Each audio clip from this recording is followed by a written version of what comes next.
Well, first of all, why SPECT? I mean, we talked a little bit about SPECT-CT, but we need to go back a step. And why would we even bother with SPECT? Because many people have argued that you should just do plain imaging, and some people still think that plain imaging is sufficient for example, octreotide imaging. And just to remind us that SPECT basically enables us to increase the contrast between our target tissue and background, but more importantly, separates overlying tissues, so we can see tissues that lie in front or behind others. And when we have SPECT-CT, we can also add to that localization.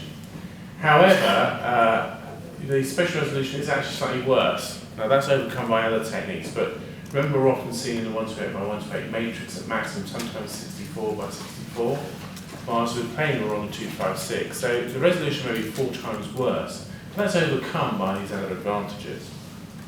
So I showed this picture many times. This is a whole body octreotide scan, which shows a normal distribution plus a slightly dodgy injection site. I won't say anybody at the Royal Free injected that, but never mind. And you think, well, that's completely normal. But when you do the tomographic image, what you see is that there is a tiny, small tumour in the pancreatic tail lying just in front of the spleen.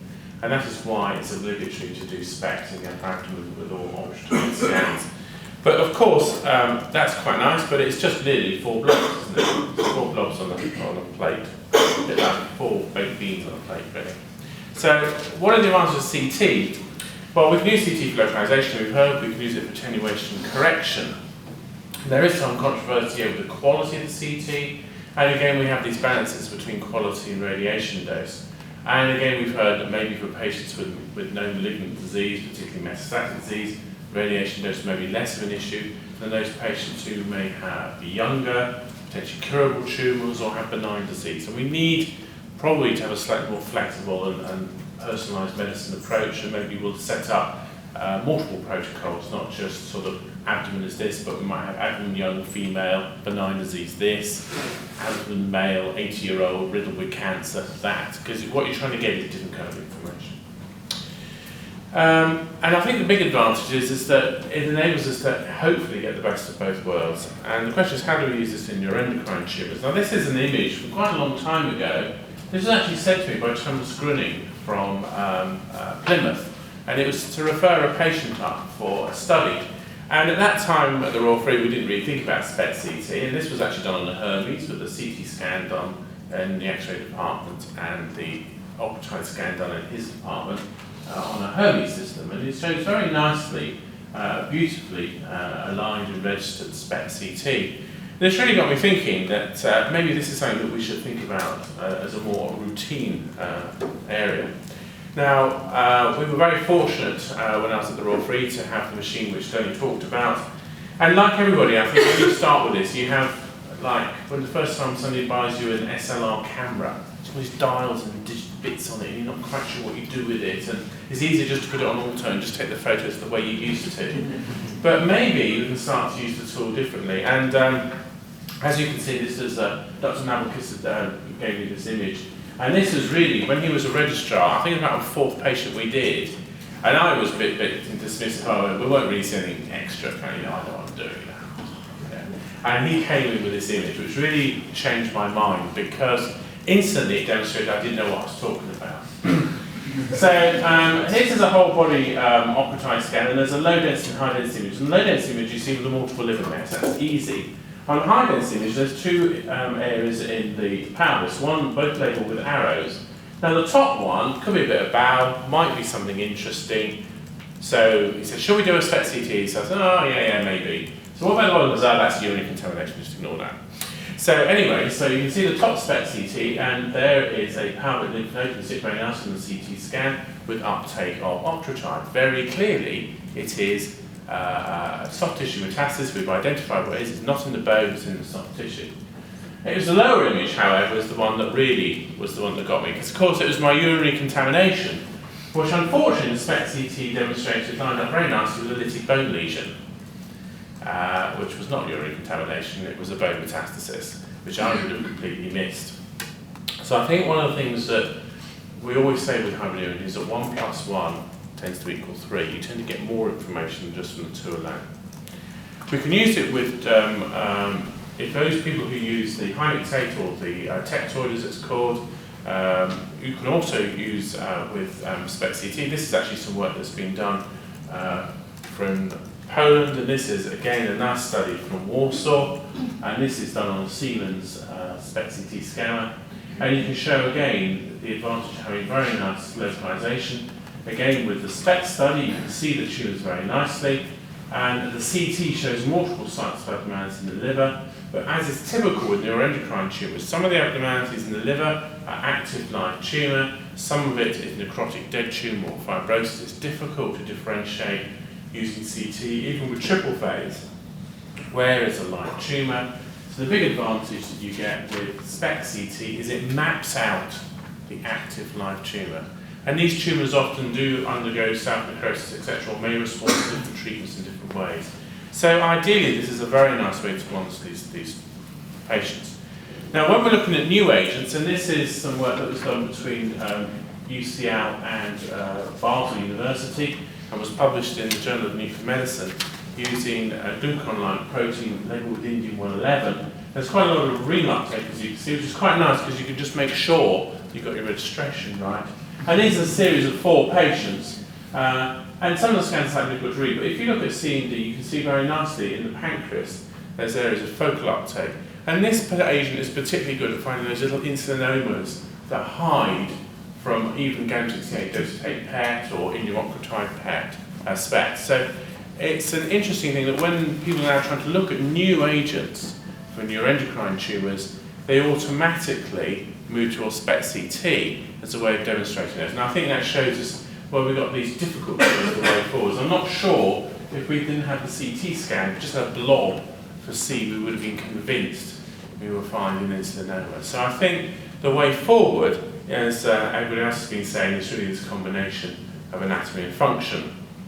Well, what about iodine 123? We don't use it so much these days when we compare to the octreotide, but it is useful for the class of neuroendocrine tumours such as pheochromocytomas and paragangliomas. And then also for medullary cell carcinoma of the thyroid, particularly those that we now have, I've got to get this right, succinate dehydrogenase D gene defect. That sounds good, doesn't it? Say that. I think I've got succinate dehydrogenase D. I need to do an mIBG. And they all look at you like, what? So you can sound very intelligent. And again, SPECT-CT can help with this, and this is one of Dr. Quigley's, I seem to remember, and this was one of the things about Dr. Quigley. She's a little Rottweiler. When she gets onto an idea, she will not let it go until she's found the answer, which is brilliant. And this is a patient who had pheochromocytoma the size of pretty well sort of baseball size, and it was removed. And then, as is my OCD, I like these patients to come back for imaging. This patient came back 6 weeks later, not much on it. And I said, it was a big tumour, I'm not happy. So we got the patient back 6 months post-op, and we did this scan, and I wasn't very impressed with it, but Dr. Quigley said, well, do a SPECT. We did a SPECT, and there's a little bit of uptake there. So what she did is that we looked at the SPECT-CT, and you can see, and I think we've described this as a niblet. It is slightly smaller than the nodule, but so you can get a niblet. And there is just a little bit of tissue there. And the problem is that when you do an operation, you can get post-operative scarring, you get a little bit of fibrosis. But by using the SPECT-CT, we could demonstrate that in fact this patient, it was due to, there was already some recurrent tissue at the operation site. Now I have to say, without SPECT-CT, I don't think we would have found that. I don't think we would have gone down the right path. This patient would have been falsely reassured that the operation had been successful and would not have had further treatment. So I think SPECT-CT can be a lifesaver. And I think that's the point, because if we use these tools correctly, we can actually extend what we do. Is there evidence? Well, again, you can look through some evidence, and some of this was done with the sort of Porco machines and then move up into more high technology machines. You can look in a series of papers, this one in Clinical Endocrinology in 2003, 72 patients with possible NETs, 44 just found to have disease on SPECT. Interestingly, SPECT didn't really improve the sensitivity, though interestingly, I've seen in 2 cases where I think probably it made, clinically sensitive, even if the images were there, we weren't seeing them or giving them appropriate weight. They said there were 10 patients, the sites of disease were better localized with SPECT-CT, and interestingly, they found lesions which you couldn't correlate with CT and MR, and that's also the case with all functional imaging, particularly in neuroendocrine tumours. You don't always get a correlation with functional imaging, which makes the gold standard difficult in some cases. One of the interesting things is you get quite a lot of bowel excretion, particularly 24 hours with endomocratide, and the question is it bowel disease, is it mesenteric disease? And it can be quite difficult on a SPECT to work that out. Well, with SPECT-CT, a bit like with PET-CT and the FDG uptake in the bowel, it's fairly simple then to say we think this is probably physiological. And they found that 28% of the lesions that were thought could be pathological on SPECT were in fact physiological on SPECT-CT. And they found that SPECT-CT changed the patient management of 24% compared to 14% with SPECT alone. And it was really to do with this confidence of reporting. I think we'll hear this again as a theme throughout today, of confidence in reporting. Now this is an Italian paper, and I thought it was quite nice because this is a table I stole. I found it quarterly journey commercial, you can steal their tables and put them into your PowerPoint, so I stole this one. And I thought it was quite nice because it gave this was a 81 pages, a quite good study, because we're not the most common studies, octreotide studies, so this is 81 patients. And it showed basically accuracy of SPECT versus SPECT-CT. Now it's a retrospective study with all those issues that are involved. But I think that what is very nice is it tells you where SPECT-CT tends to be particularly better. A little bit in the liver, just like that, a little bit in the lung. Pancreas, interestingly, very much better. And now that's very important because the way you treat a patient with neuroendocrine tumour, if they have pancreatic disease, is entirely different than if they don't. They go down a completely different therapeutic pathway. It involves a completely different set of treatments. So that is actually vital. So you could argue that is actually one of the most vital bits of information. I would have to say that they're really particularly bad to get naught for SPECT, but they may have been unlucky. Sometimes it's difficult to know to parametric node from a pancreatic uptake. But with SPECT-CT it becomes much easier. And again, obviously with bowel, because you can actually see where you are. Lymph nodes again slightly better because you can actually probably say actually which lymph node it is, as against abdominal lymph nodes, which is our traditional report. And bones again, partly because you can differentiate it's in the bone or near the bone. And is it in the pelvic bone or is it in the pelvic node? With SPECT-CT you can tell. Can you do the same with iodine 1, 2, 3 mIBG? Well, of course you can, but the problem is that the number of patients we image is now quite small. And unless you work in a very specialised centre, I don't know anybody who sees more than 100 POs a year. Yeah, you see about 4. And maybe, I don't know, maybe Guys Thompson sees the most. I don't know how many they see, but it's difficult to build big series. But this was a paper published on 15 patients. But even then, they found that SPECT-CT was providing more information. Now, of course, the numbers are small, and hopefully people will build bigger series. But we're probably going to find the answers are going to be very similar to the answers we get with octreotide. So, right, you've got no SPECT-CT. Oh dear, oh dear, oh dear, oh dear. But you do have a SPECT scan. Unfortunately, you have bought. You could be in the same situation as we were in Cambridge, where we had a SPECT-CT, which didn't work, and we had a SPECT-CT computer, which did work. And at the suggestion of a colleague of mine, who found that a patient had had a CT scan, not done in our hospital, but done at Perri St Edmunds about a week and a half previously, she said, John, could you, well she didn't because she wasn't there the same day as me, she gave a message to the registrar saying, tell John, can he register the CT and the PET and the SPECT? So I thought I'd have a go. So fortunately in East England we have a sort of way that we can move images across, we have like a regional PAC system. So we did a bit of fiddling, we got the contrast CT that was done previously at Perri St Edmunds, which is a small town in Suffolk, if nobody knows where it is. And we did our own endomocratide, which is just fresh off the machine. And using the new software that we have on our GE computer, we were able to line it up very nicely. And the question is, why did we do this? Because there was actually a question whether or not this was either a neuroendocrine tumour or a lymphoma. And the reason it's quite important is because if this is a neuroendocrine tumour, unless the patient needs an operation, do not let the surgeon into the abdomen. Because they have a desmoplastic reaction from a neuroendocrine tumour. When the surgeon goes in, they're going to run into really big problems and they're going to end up with most of their small bowel removed. So if you can keep them out of, even biopsies can cause problems. So if we could identify this was a neuroendocrine tumour by its uptake of indium, it means again we could probably manage this patient without having to intervene at this site. So very nicely you see a little pair of mesenteric nodes with a classical desmoplastic cartwheel change, and here we have the uptake of indium. So even if you don't have a SPECT-CT scanner, if you have the right computer, you can still do SPECT-CT. Isn't that amazing? Can't do the attenuation correction, but you can do the other things. Now this is an image of a fairly low-dose CT, but even with that low-dose CT, it's actually done when our machine was working a few weeks later. And you can see here that this is just an abdominal image. And we've got a patient with lots of liver metastases, but we can see on the slice at the bottom that again there's a little bit of uptake on the left flank. Where is it? Is it skin contamination? Is it in a node?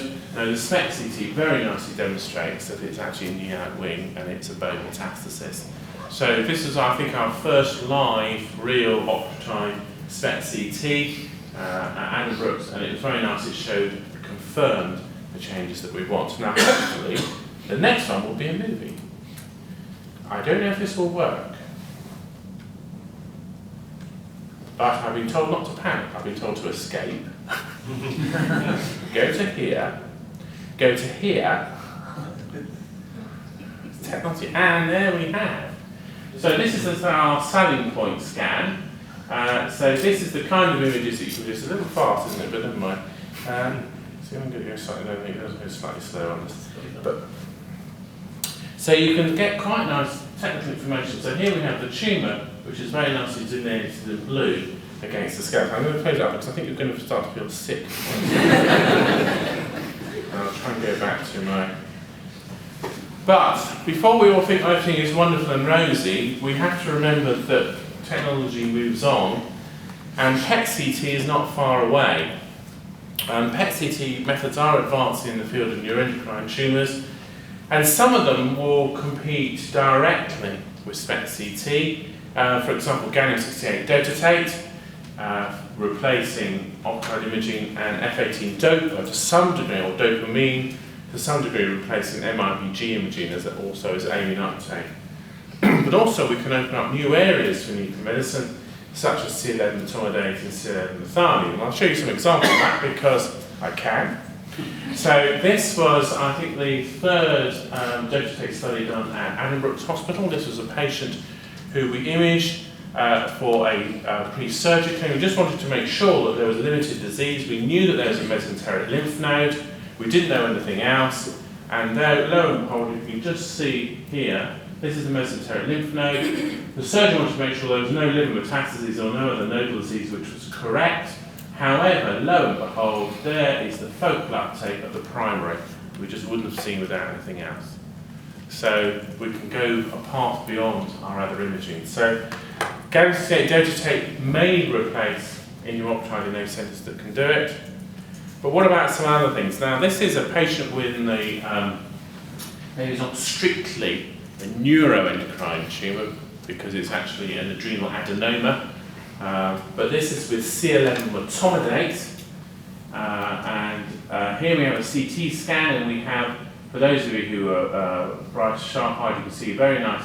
The adrenal gland for the nuclear medicine physicians who are not radiologists looks like a wishbone of a chicken.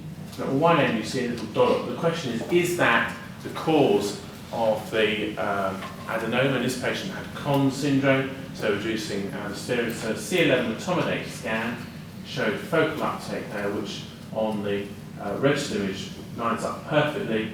So we have very nice evidence that that is the active tumour. So this is extending our role in nuclear medicine. We can start to see tumours we couldn't see beforehand. And another one here is the C11 methionine in a pituitary TSHoma, which shows very good uptake in a pituitary neuroendocrine tumour. So these are the kind of areas that we can expand. So I think we've got to always remember that in nuclear medicine we need to be dynamic. Don't always do what we did 20 years ago. We need to be looking to what we can do anew and afresh. So my summary is that single focal is not dead yet, okay? And SPECT-CT can help to increase the accuracy and localization of endocrine neuroendocrine tumours. However, of course, we need to, on ourselves, agree that we need to justify the additional radiation burden. which for an octreotide scan is probably about 10 to 15%, because the octreotide itself has quite a significant radiation burden. But we do need to think about each case. So I wouldn't be at the moment keen that we did everybody. I think we need to decide on a case-by-case basis. But new PET agents are challenging the role of SPECT-CT. Thank you.